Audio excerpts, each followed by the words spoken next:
A new spark in the H1B debate erupted after Elon Musk claimed America lacks people willing to do difficult physical work.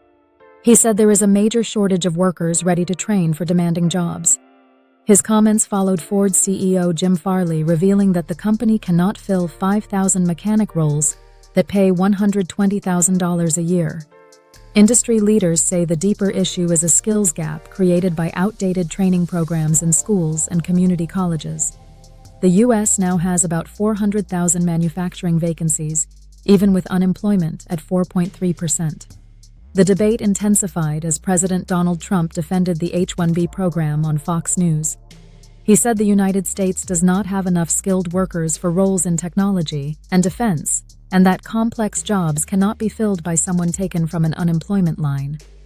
He pushed back on claims that visas suppress wages and argued that companies need specialist talent. At the same time, the government imposed a $100,000 fee on employers hiring foreign workers. Musk faced criticism online from users who said young Americans want these jobs, but cannot get apprenticeships or interviews.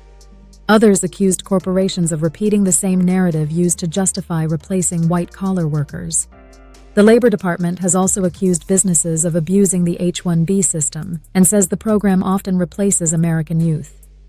Ron DeSantis called H1B a total scam and said American workers are sometimes forced to train their replacements.